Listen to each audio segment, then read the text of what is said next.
President Joe Biden trumpeted the return of manufacturing to America on Tuesday as one of the world's top chip makers said it's tripling its investment there to the tune of $40 billion, among the largest in US history. Taiwanese chipmaker TSMC says its money will be poured into 2 new plants in the state of Arizona. Biden toured the project and hailed it as a boost for America's ability to produce advanced chips in its own borders. TSMC is investing $40 billion here in Arizona, the largest foreign investment in the history of this state. Over 10,000 construction jobs and 10,000 high-tech jobs will be created.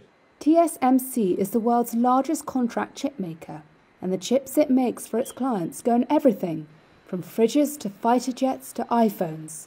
Company chairman Mark Leo estimates an annual revenue of $10 billion when the 2 US factories open.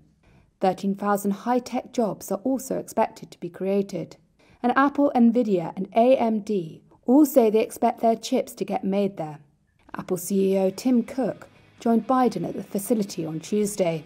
As many of you know, we work with TSMC to manufacture the chips that help power our products all over the world.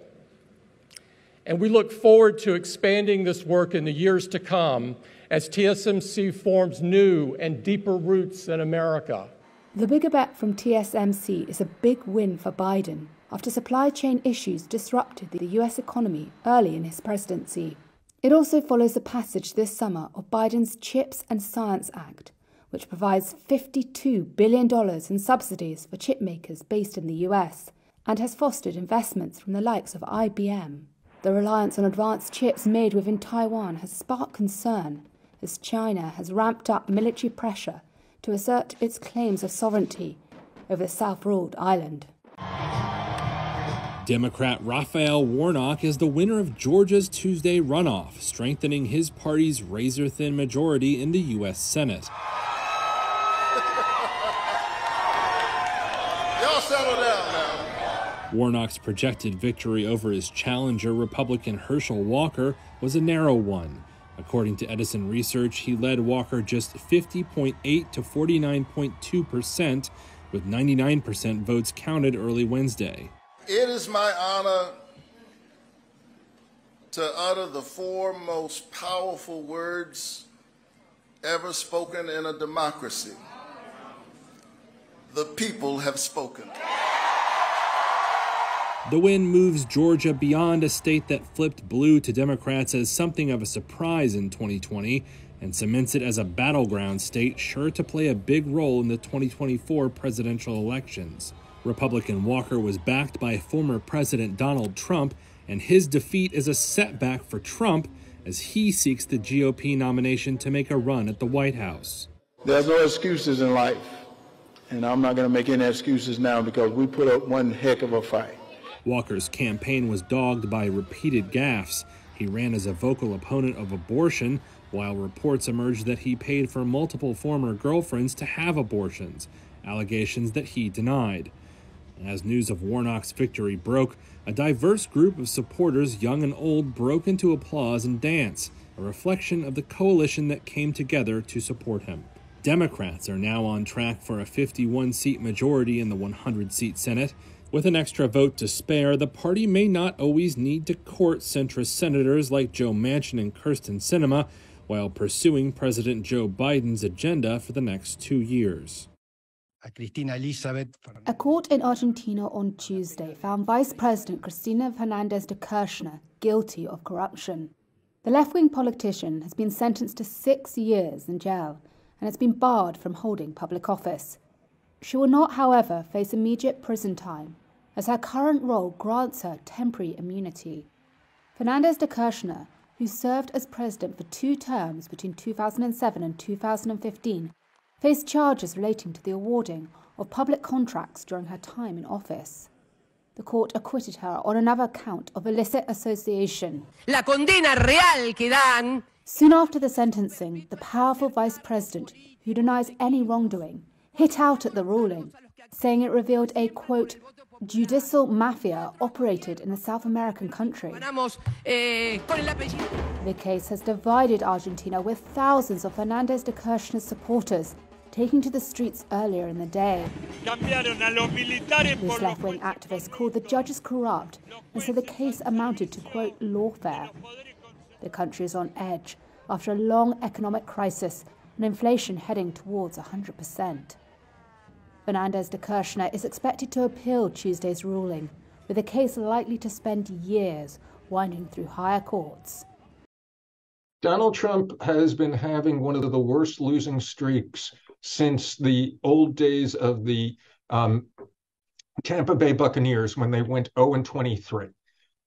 He is on a major losing streak. He is facing not only the guilty for the Trump organization, all of his attempts to stand in the way of the special counsel moving forward in the criminal investigation with regard to the Mar-a-Lago documents have been pushed aside.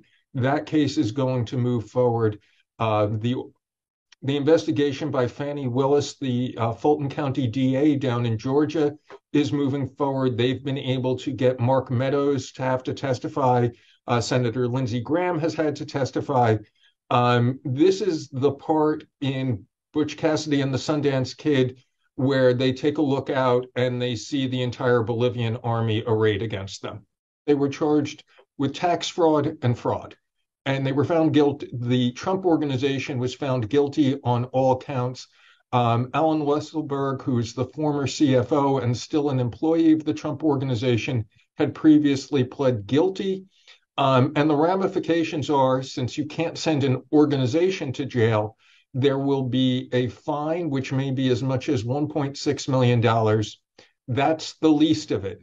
The two other likely big ramifications are, number one, this is probably an event of default on any loan that any part of the Trump organization has taken out, which means that any bank could call in that loan.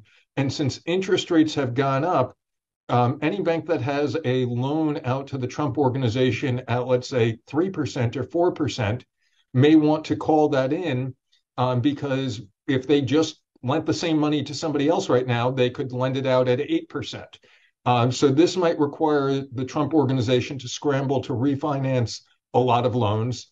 It also means that the federal government can, doesn't mean they have to, but the federal government now can break every contract that they have with the Trump organization, including any contracts for the Secret Service to stay at Mar-a-Lago or continue to rent a full floor at Trump Tower. There have been a lot of stories about how those rents have been well above market rates and have put millions of dollars each year into the Trump organization's coffers. I still get angry every time I read about the latest senseless shooting, whether it is in a church or a synagogue, in a grocery store or on a college campus or in a home or on a city street.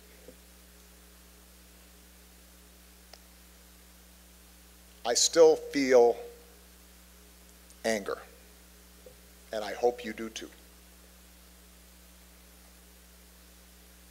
This is a celebration of extraordinary work by extraordinary people. But we should still feel some sense of outrage. The good news is that of late I've sensed that slowly, steadily, the tide may be turning. That we're not just condemned to repeat the mistakes of the past, and that real change is possible. 10 years ago, we would have all understood if the families of Sandy Hook Elementary had simply asked for their privacy and closed themselves off from the world. The temptation must have been powerful, but instead, you took unimaginable sorrow and channeled it into a righteous cause. And in the face of cruel conspiracy theorizing and nasty partisan politics and, perhaps worse of all, inertia and indifference and the TV cameras shifting to the latest distraction, you just kept on going. and you set an example of strength and resolve and grace, which makes me very proud. Perhaps the most bitter disappointment of my time in office, the closest I came to being cynical,